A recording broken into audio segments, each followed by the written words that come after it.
This is Business Weekend with Edward Boyd. Hello and welcome to Business Weekend. I'm Edward Boyd. Coming up, President Trump's tariffs were blocked by a court and then reinstated this week on appeal, setting up a legal battle between the Trump administration and the plaintiffs, which will have massive implications for Australian exporters. American economist, author and former CIA advisor Jim Rickards will give us his take on this volatile situation. My criticism of them would be the same as the criticism of the trade court, which is butt out. This has nothing to do with the courts. This is between the White House and the Congress. Australian gas and energy producers are gaining confidence in the federal government after Environment Minister Murray Watt gave his conditional approval to extend the life of Woodside Energy's Northwest Shelf gas project. Beach Energy Chief Executive Brett Woods is on the program. Long awaited for Woodside, long awaited for the industry. We all look for these markets to make sure that we're seeing government policy heading in the right direction. Plus, Argentina's President Javier Milei was the first foreign leader to meet Donald Trump after he won the 2024 presidential election. The ex-economist is nicknamed El Loco, or the Crazy Man. Can he turn the South American nation's fortunes around with his ambitious economic strategy? Ingrid Willinge will investigate. So all that and more coming up on today's program. But first, the emergency powers President Trump used to introduce sweeping tariffs earlier this year have been called into question by a Manhattan-based court. The Trump administration is now considering changing the basis of its legal argument so it can push these tariffs through unchallenged. This week, Trump also summoned the head of the US Federal Reserve, Jerome Powell, to the White House and gave him a dressing down over interest rates. Jim Rickards is a best-selling author, economist and former CIA advisor. I spoke to him about the Fed, interest rates, and who will win the tariff war, Trump or the small businesses challenging him in court. The White House is definitely going to win. Now, it remains to be seen what path they'll take. By the way, I'm an economist, but I'm also a lawyer, so I've been involved in this area for decades. So what happened, I think your viewers know, the Court of International Trade said that the statute that the President Trump used to impose these tariffs did not apply. That means you couldn't use that statute. It's the International Economic Powers Act of 1977. It's been around since the Carter administration. It's used extensively. I have a lot of experience with it. All the sanctions the U.S. has put on Russia, cartels, drug dealers, many other sanctions all come out of that one statute. And that's what Trump was using.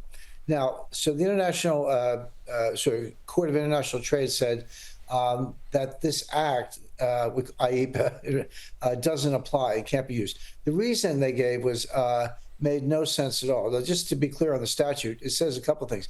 It basically makes the President of the United States an economic dictator on two predicates. One is the threat arises in the international context, and two, there's some kind of emergency. So you have to declare an emergency. It has to be internationally related. Subject to that, the presidential powers are, I would say, dictatorial, and that's not, in the good sense of the word, that extremely broad.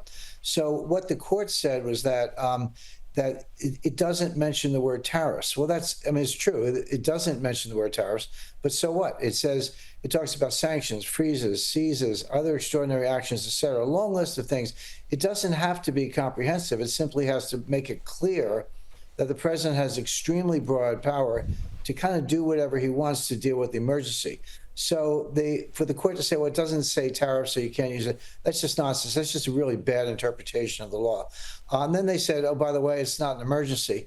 Well, that's an executive branch power. It's up to the president to decide what's an emergency and what isn't. It isn't up to some, almost unknown court to say it's not an emergency. That's up to the president. And by the way, and here's the most important point. The statute has a built-in governor, has a built-in regulator. If the president does something and the Congress disagrees, I believe it's 90 days, within 90 days, they can pass an act of Congress saying that the president cannot use this authority. So it's not even an unchecked power. It's an executive power to begin with, passed by the Congress, and the Congress retains a check on the president's power. You don't need the courts to do anything. You don't need the courts to usurp the power of the president, and you don't need them to correct any if he declared an emergency and you don't think it's an emergency, it's up to the Congress to say that. So this court is way out of line. Yeah, look, well, it'd be interesting to see how it plays out, Jim. But another big story this week, Trump summoned the head of the Federal Reserve, Jerome Powell, to the White House, told him it's a mistake to not lower interest rates. Do you think the president's right here? Does the Fed need to start cutting rates immediately to help the US economy? Well, the Fed should cut rates because we're in danger of deflation. It's not going to help the U.S. economy very much. The Fed is kind of irrelevant. I understand I follow the meetings, I read the minutes, I understand it's big news, and I get all that. But the Fed is kind of irrelevant. The money supply that matters is created by commercial banks, not by the Federal Reserve. But just to kind of put a little topspin on your story, and you're right about that, I was talking to some of the Trump transition team members, and they wanted to fire Jay Powell. This goes back, last December, before Trump was actually sworn in January. And I said, don't fire Jay Powell. There's a legal issue whether you can do it or not. But I said, don't fire him because the economy is probably going into a recession. And Jay Powell makes a very convenient punching bag, meaning when you go into a recession, just blame Jay Powell, blame him for everything, for not cutting rates sooner, not cutting them far enough, et cetera. If you fire him and replace him, then you own it. Then you're subject, you pick the replacement, so you're responsible for Federal Reserve policy. So I think the Trump team listened to that advice. They did not fire Jay Powell. And right now, it's working out the way I expected, which is he's going to get the blame for any U.S. recession. Yeah, looking at your Twitter account, I see you visited Jekyll Island last month. And for viewers that don't know, it's the place where the US Federal Reserve was basically born in the early 1900s. So you don't think the Trump administration is now going to fire Powell? They're just going to leave him there as a punching bag and take all the hits until his term ends. I think it's next year. That's correct. His term ends in early 2026. So we may be in and out of a recession between now and then. I expect we will be if it doesn't get worse, if it doesn't turn into a monetary crisis. But the point being, yes, his term ends, I believe, it's early 2026, I think February 2026. So what's the rush? Get through a bad patch, get through a recession, and then name a replacement early next year when things will probably be better. Yeah, look, we're in Australia here, obviously, on the other side of the world. It's hard to get a sense of how things are going economically in the US. What's the vibe like right now? Does it feel like you are heading towards that recession?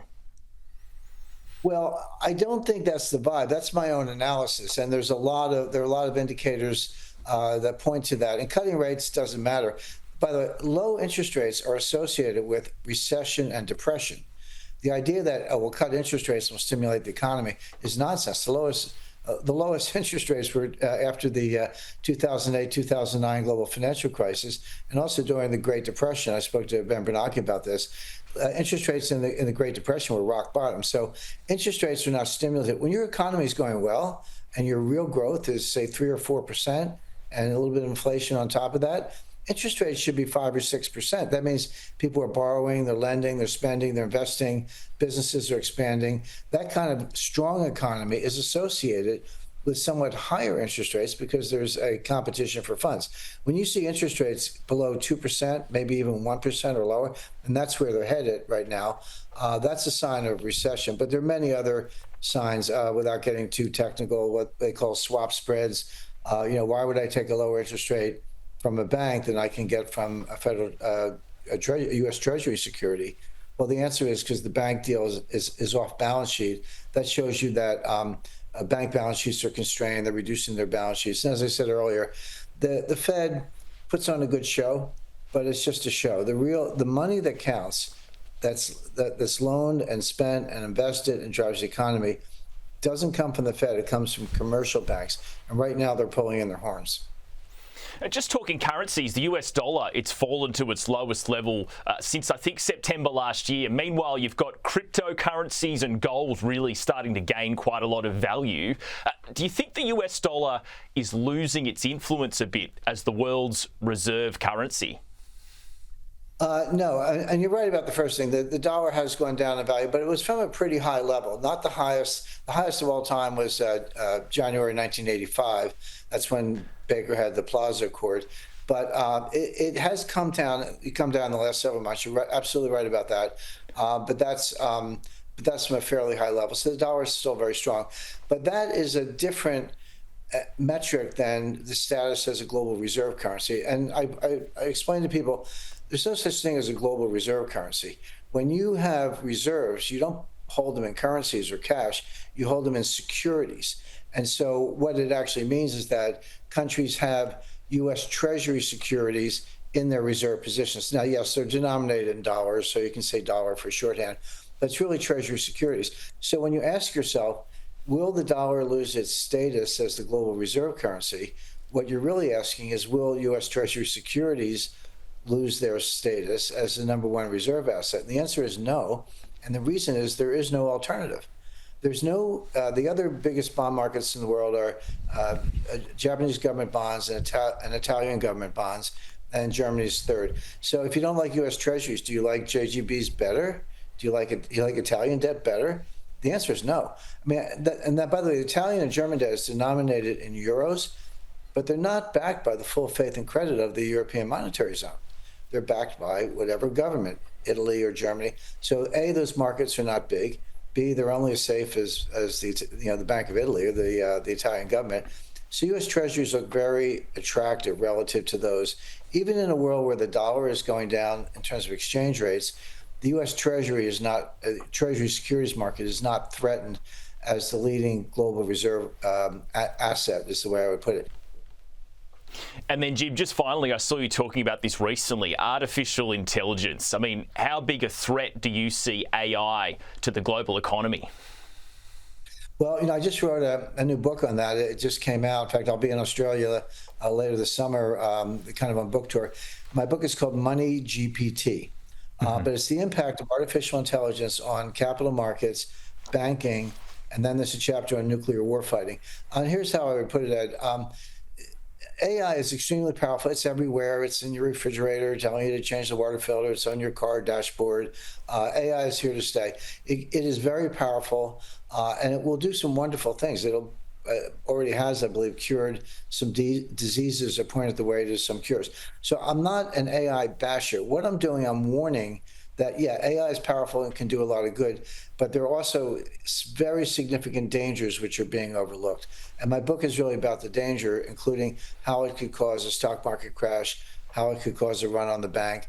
Those things happen anyway, but AI can accelerate them, make them more likely, and then in the kill chain in nuclear warfighting, it could lead very directly to nuclear war. The reason is that AI, it's all math. I mean, it's not intelligent. You can forget the intelligence part. It's a lot of math. It's very fast. Requires a lot of energy, a lot of computing power, etc. But it's all math. But it's good at finding stuff. It doesn't create anything. It can find things, but it has no common sense. Jim Ricketts, best-selling author, economist, and former CIA advisor. Great to have you on the show. Thanks very much. Thanks. Australia's steel and aluminium sector is closely watching the on-again, off-again trade tariff developments coming out of the United States. If the tariffs are found to be illegal and are eventually banned, then it will obviously improve the outlook for the major steel exporters to the US like BlueScope. But at the same time, Australia is being flooded with cheap, imported, fabricated steel from producers like China, which is putting local manufacturers under pressure. Joining me now is David Buchanan, the CEO of the Australian Steel Association. David, thanks for your time. Trump's tariffs on steel, they were introduced back in March. I mean, how much of an impact have they actually had on our sector and exporters over the past couple of months? Good afternoon, Edward. Look, honestly, very little. BlueScope, I guess, has taken the advantage of sending the material up to the US, and fundamentally prices have risen for US consumers. So the net effect really is a net positive for Australia in that respect. So tariffs on Australia in the steel sector really haven't had too much impact at this stage.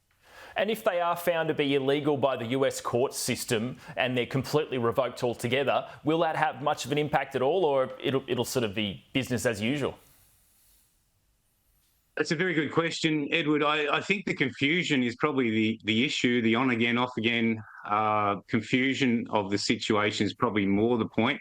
In terms of impact, again, I guess it will come to bear what the final decision is by the courts in the US, but certainly you might expect some reduction of the pricing domestically up there in the US, so it could be a slight negative, but certainly, again, the impact here from those tariffs are relatively under control.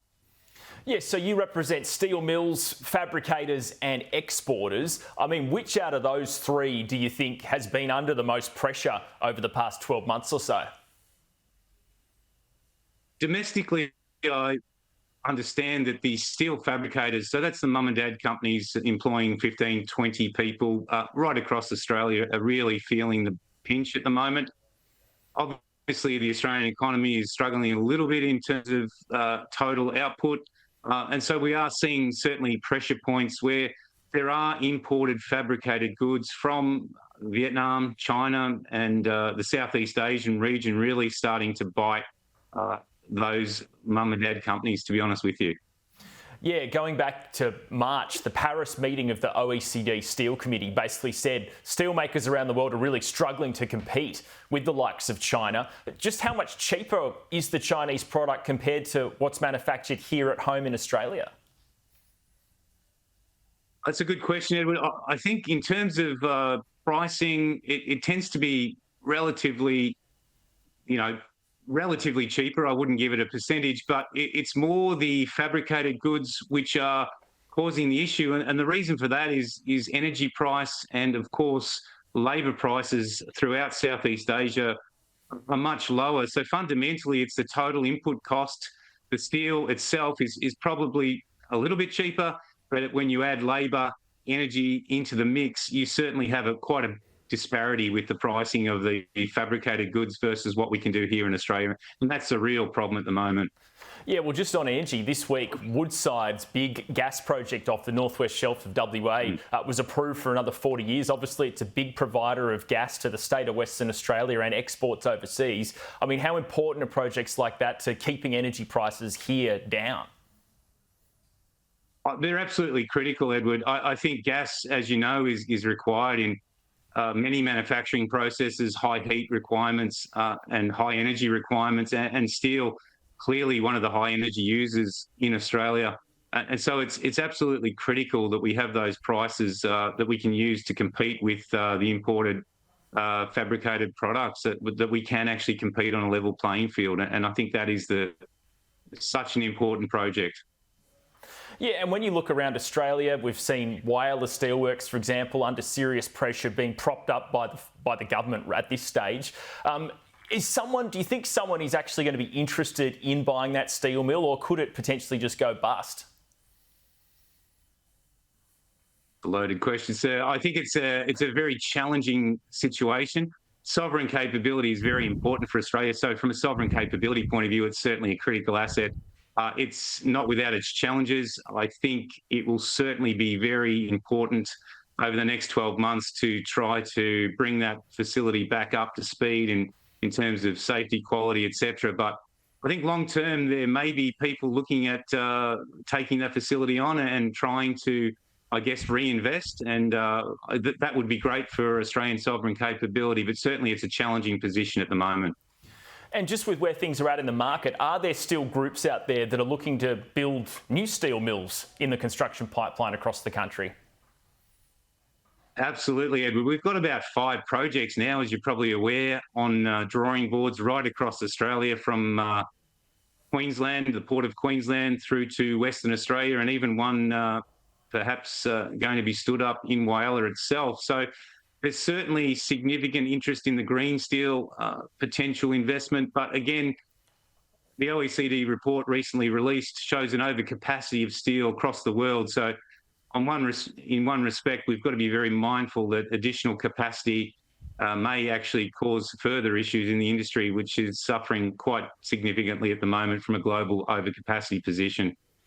Yeah, we've heard a lot about green steel over the past couple of years, and investors are interested in it. But just how costly is it at this stage to potentially produce green steel? Is this something that we could see in the next decade?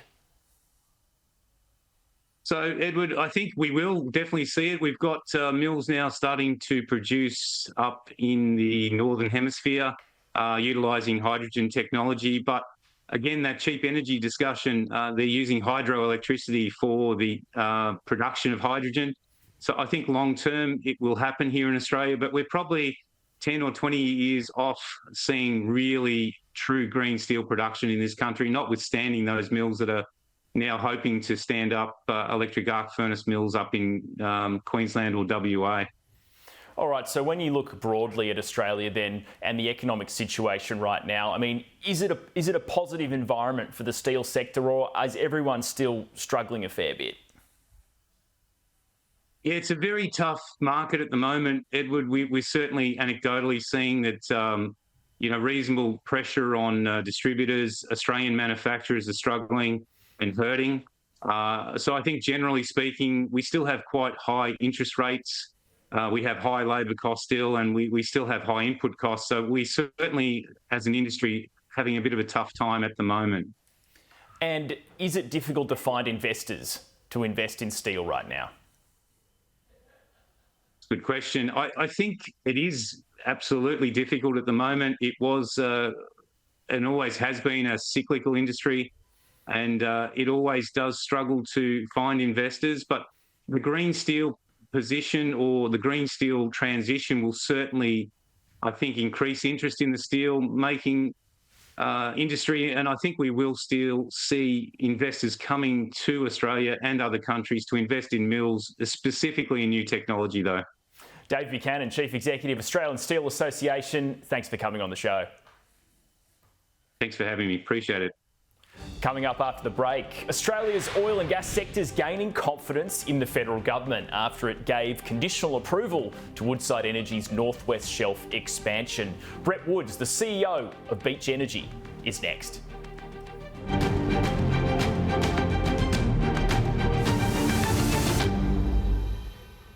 Welcome back. The energy sector has applauded the government's decision this week to grant conditional approval to Australia's largest oil and gas producer, Woodside Energy, to extend the life of its North West Shelf gas project for another 4 decades. The approvals process took 7 years and was deliberately delayed until after the federal election. Brett Woods is the Chief Executive of Beach Energy, which is attempting to develop a gas project off the coast of Victoria, which was likened this week to North Korea due to its perceived anti-gas stance. Here's Mr. Woods welcoming the approval of the North West Shelf. I think it's a very positive decision. You know, it's long awaited for Woodside, long awaited for the industry. We all look for these markets to make sure that we're seeing government policy heading in the right direction. So I think it's fantastic for Western Australia, fantastic for Karratha, and really fantastic for the industry. Yeah, the Labor government obviously had a resounding win at the recent federal election. What are some of the key energy policy messages that you're trying to get across now to politicians in Canberra? I think that clearly we need to fix the approval policy, the process of getting approvals up for projects, avoiding the risk of activist lawfare. That is a critical piece for us. Opening up more areas for us to explore and getting that approvals timeline sufficient for us to deliver the gas that Australia really desperately needs. Yeah, for example, with this Woodside extension, it took about 7 years to get over the line to get this draft approval. What sort of hold-ups have you been receiving at Beach Energy for some of your expansions you've been looking at doing? Yeah, so, it took us over 40 approvals to get a single well online in Victoria. That was challenging. It took considerable time, and that really kind of challenged our ability to continue to explore and invest. I think in recent months we've seen positive energy out of Victoria to see more gas, so that's been great. But when you have these challenges, it's hard to bring shareholders and boards along for the journey about deploying company capital. Yeah, I mean, how difficult is it to get access to capital right now with where things are sitting in Australia? Well, I've seen a real positive engagement from banks in particular. Over the last few years, we've seen inflationary pressures, and I think there's been a general recognition of the community that gas has a very important and crucial role in supplying Australia's energy. So we've seen, since really the Labor government's future gas strategy was implemented over a year ago, real positive energy from regulators and the government to start moving things forward. It's just still been slow, so with a resounding win that Labor had at the election, we hope to see a bit more momentum and try and drive some more acreage leases and more ability for us to get on board and deliver that important gas. Yeah, I know you've been at the Energy Producers Conference in Brisbane this week, and a former colleague of yours at Santos, Kevin Gallagher, was there speaking yesterday. I think he, of the day before, ruffled a few feathers around describing Victoria, the state of Victoria, as similar to North Korea. Is it that hard to get gas projects over the line in Victoria? Well, it's certainly been a challenge. I think within Australia, we've got some very positive jurisdictions. You know, I must give credit to the Malinowska South Australian government. They are very engaged on delivering more gas and making sure that they have a very secure energy future. We've got a long-established, fantastic relationship in Western Australia through the Cook government, through Queensland, obviously, and today, being in the home state at the moment of Queensland, they were really positively engaged about seeing more supply and more projects. Victoria still have had quite a negative policy in terms of what the role of gas is in the state. I think the recognition now with industry shutting down and foreclosures and other things, that there is a much better recognition now that they need more gas. And we're there, we're ready to help. We just want to get after our projects so we can move them forward. Yeah, I know you've got the big project at Otway and various things off the coast of Victoria and South Australia. But how much demand is there right now, more broadly, for gas from Australian customers? The demand's strong. We're seeing great demand across the industry. I don't think that will abate. We've got, obviously there's projects like the Bass Strait that, getting closer and closer to the end of the field life. So we need to see more supply to go and fill the gaps that that project will enable. So we have a big project coming up in the offshore Otway. Very excited about that. It's going to be some exploration and some development opportunities. And there's several other players, including ConocoPhillips and Amplitude Energy, which are also chasing to develop more gas for the Victorian market. And more broadly, I mean, how have commodity prices for things like, gas and oil been holding up over the past 12 months or so? Well, I think commodity prices in terms of the oil have been a bit softer over the last few months. I think the Liberation Day challenges in the United States kind of ruffled global environment. But, at Beach, we've done a fantastic job in lowering our operating costs and getting ourselves resilient for any of these price fluctuations. So we're all steam ahead on our campaigns to deliver more gas for Australia. Now, we spoke earlier this year at Moomba. I know there's been some pretty serious flooding across a lot of Central Australia recently. Has that caused any disruptions for you and your partner Santos out there? Yeah, the flooding has been a significant issue for both companies. We're seeing an impact to current production levels, only down about 15%, so that's okay. I think Santos are doing a really good job managing their part of the basin in terms of the flooding. Really good preparation, really good engagement with the South Australian government to get the right level of support. And that water will continue as like a slow-moving train coming across the central country as it makes its way to Lake Eyre. And we'll see more and more of that impact across our own operations in Central Australia. But we're already starting to see some of that floodwater abate. And then we just want to get back to work and get the production back up to full rates and deliver that gas into the East Coast.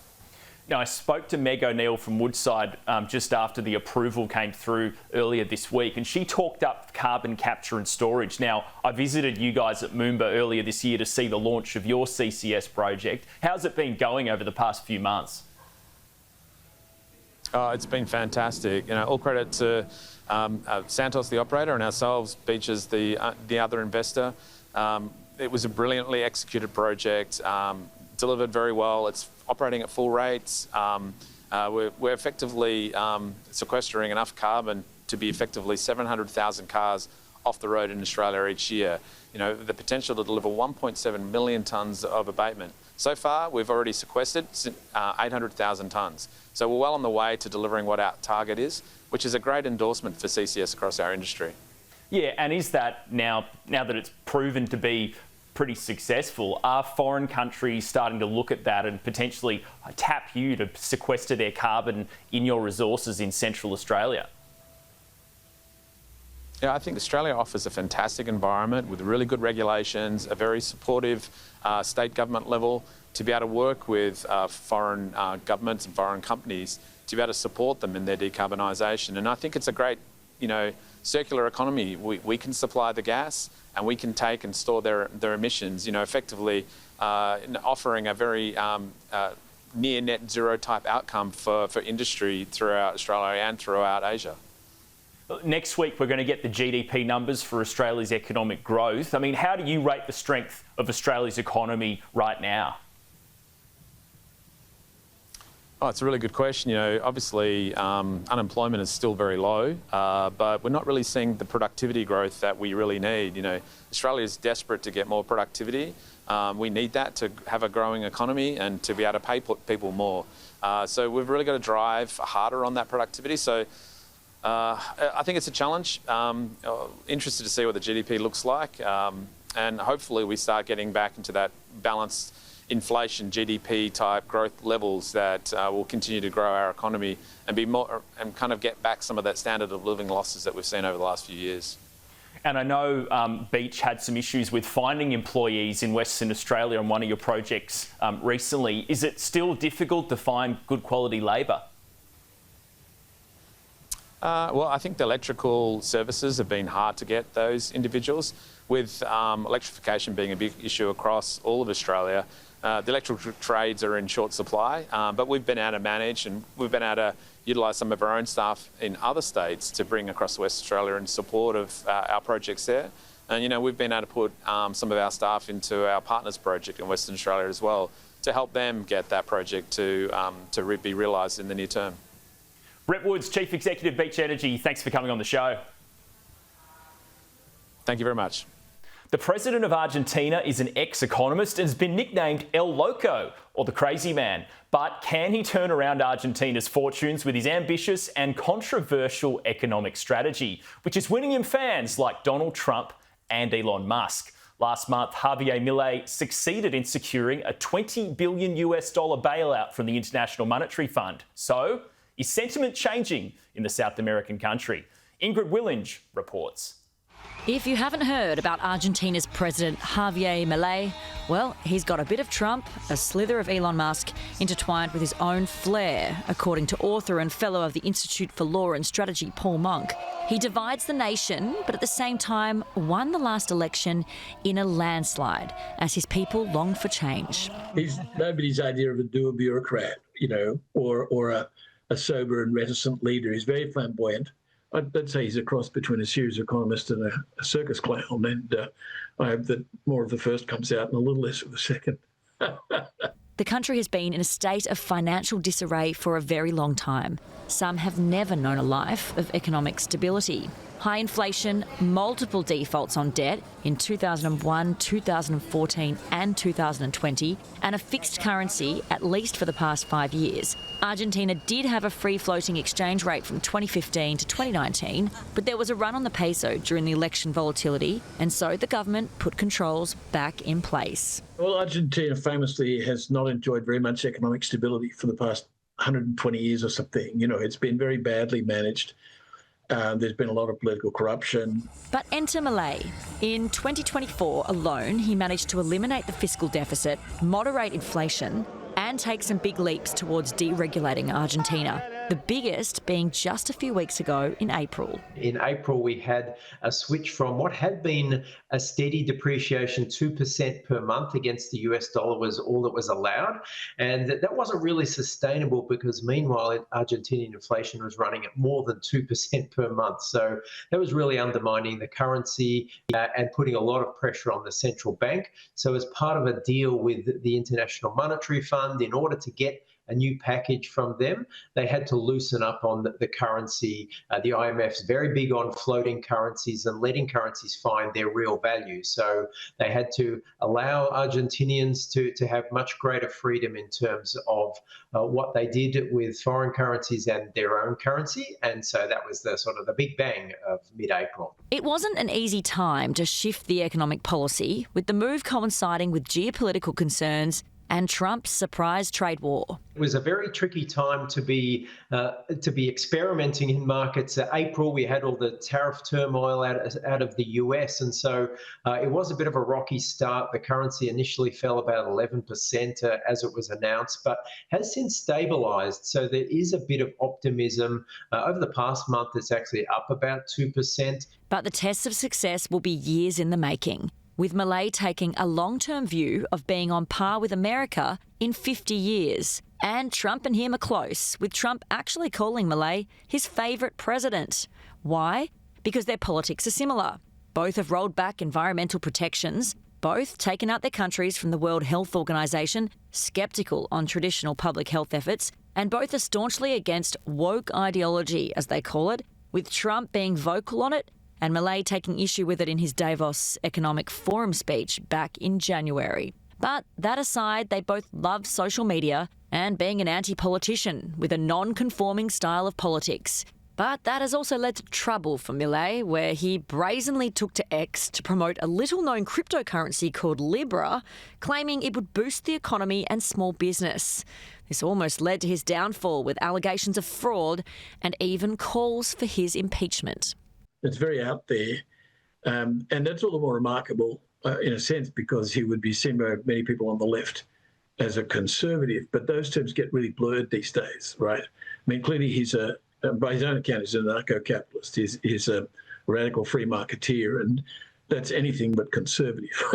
Although he's been popular in parts, about 50% of the nation is against him. Harsh austerity measures means weekly protests from pensioners and students, but he's looking at the bigger picture, to boost the economy by attracting foreign investors. He's issued a special bond with unique conditions. This bond reportedly has a clause that allows the investor to jump out before the next presidential election. So they are trying to attract that capital. And if they can get there, then it's that virtuous cycle of a strengthening currency and consumers having more confidence in their own currency. And foreign investors have been an important part of the plan. Argentina's natural resources are vast, but they have to be favourable internationally to get benefits from it. And according to CBA's Vivek Dar, Milei has really created a major shift in the ground rules to cut red tape and attract investment. I think one of the biggest changes we saw was this reform that came through called the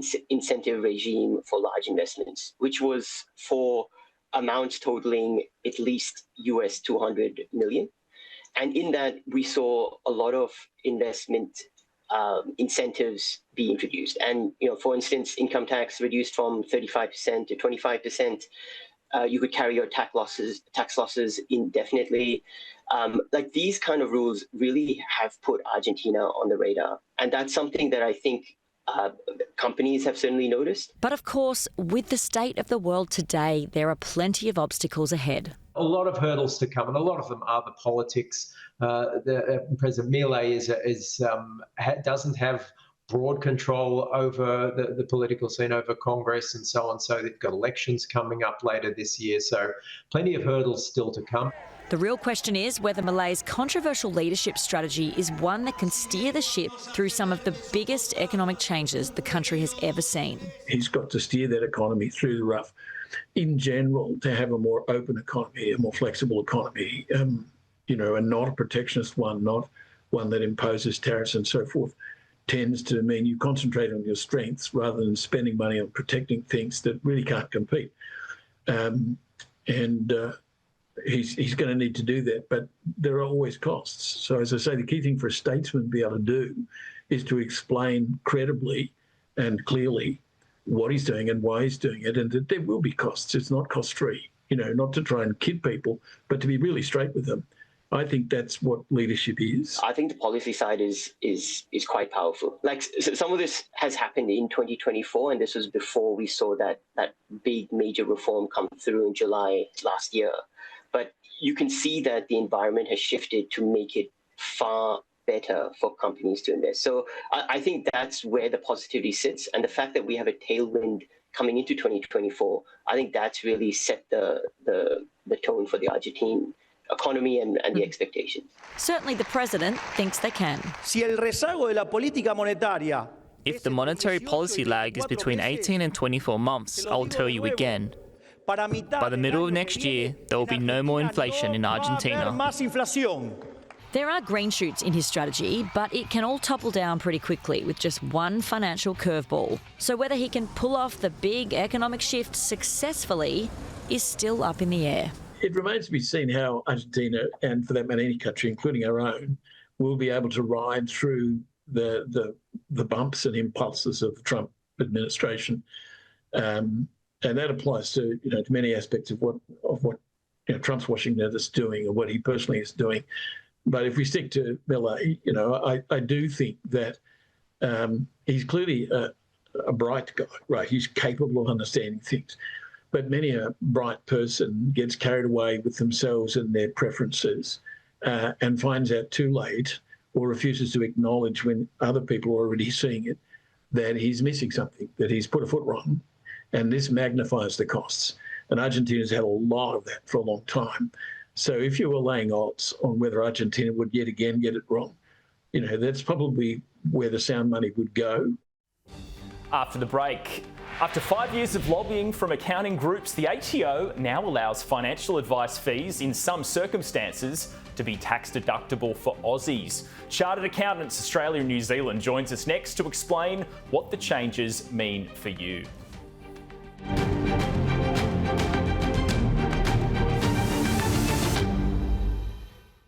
Welcome back. Late last year, the Australian Taxation Office made an important ruling which will affect hundreds of thousands of Australians. It now allows upfront financial advice fees in some circumstances to be tax deductible. This week, a group of Aussie financial organisations released a set of guidelines for financial advisors and tax experts outlining what taxpayers can actually claim and what they can't. Joining me now is Tony Negline, the superannuation and financial services leader at Chartered Accountants Australia and New Zealand. Tony, thanks for your time. Pleasure. Let's start with the ATO's determination late last year. What exactly has changed? So what has changed is the regulatory environment. So financial advisors are now allowed to charge a fee for tax advice and in some cases get a deduction for it. That was really not the case under the previous regulatory environment that existed. And how long did it take to sort of win the ATO over there with sort of lobbying? Well, there was quite a lot of years. So the key thing was the regulatory structure when financial advisors were slotted into the Tax Practitioners Board as providing qualified tax relevant providers. There's a nice little term, isn't there? Yeah. So so that allowed them to be able to say, well, under law, we're providing tax advice that you can claim as a deduction. So it's like going to your accountant. Your accountant gives you tax advice. They're a registered tax agent. You can claim that tax advice as a tax deduction. It's built under those same rules. So it took a lot of years. Not only to get that legislation, but also to get the ATO on board. So do you think it's going to encourage more people now to get advice from a financial advisor now that you can make certain deductions that you couldn't previously? Well, the short answer is yes, because the deduction is that it makes the advice cheaper. It's an incentive. Yeah, correct. So advice is costing anywhere from $3,000 and north of that number, maybe $5,000 or more. A deduction for some or all of that fee is a very welcome tax break. So that will encourage some, but of course we don't have enough financial advice. I know it's another issue, but we don't have enough financial advisors. So it's going to encourage people to go to a service that's probably already in too much demand already. Yeah, what are your members saying? How are they reacting to this?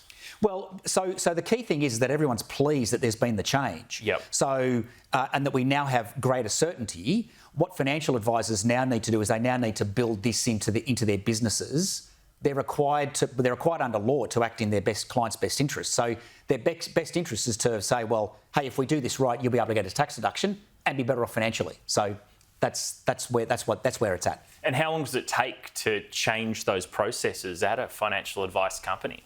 Well, I think they'll need to strip back everything that they do and say, okay, what's the best way for us to charge for these fees? So I would say anywhere from, it's going to take some advice firms anywhere from 1 month to several months to actually, take everything apart and then put it back together again.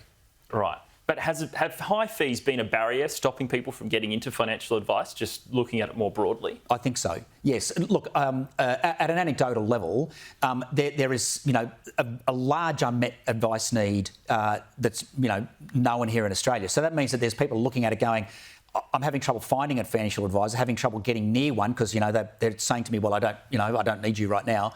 But also, when people are told, well, it's going to cost me $5,000, $10,000, whatever it is, they're saying, well, that's out of my league. Yeah. Yeah. Look, other big financial news is the new federal government. There's proposals potentially to put extra taxes on superannuation accounts over $3 million. I mean, what do your members think about that? So we surveyed our members last year. 70% of our members said they did not favour this policy. Right. So, and that was a good survey. So the short answer is they don't like the policy. They don't like taxing unrealised gains. They don't like the fact that it tips in at $3 million. They don't like the fact that, it's just badly designed. Yeah, I mean, the government says it only will affect a very small percentage of the population, but if it's not at least indexed to inflation, then it will the net will get larger and larger over time, won't it? Well, the net will actually get surprisingly larger quite quickly, and so the government is saying 80,000. We think 80,000 people impacted for year one. We think that's probably undercooked already in year one, and then you can expect it to ratchet up, 5, 10, 20% year on year after that if it's not indexed. So we think it should be indexed at the very least.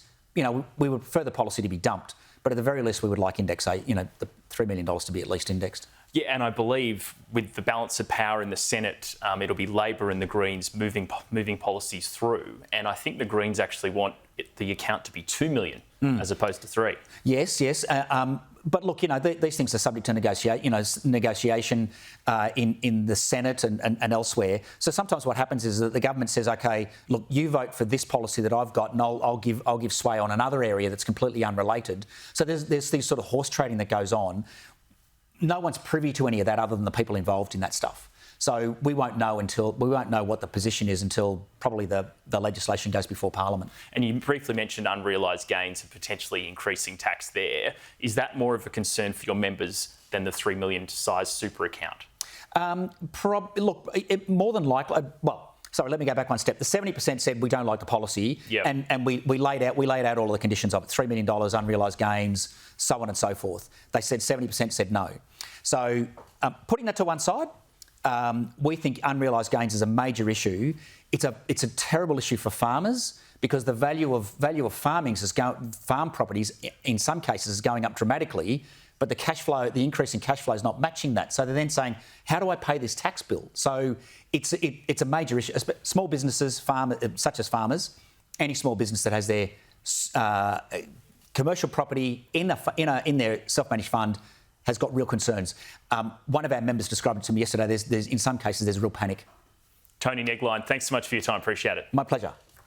Well, that's all for the show this Sunday. Up next is all the latest news right here on Sky News.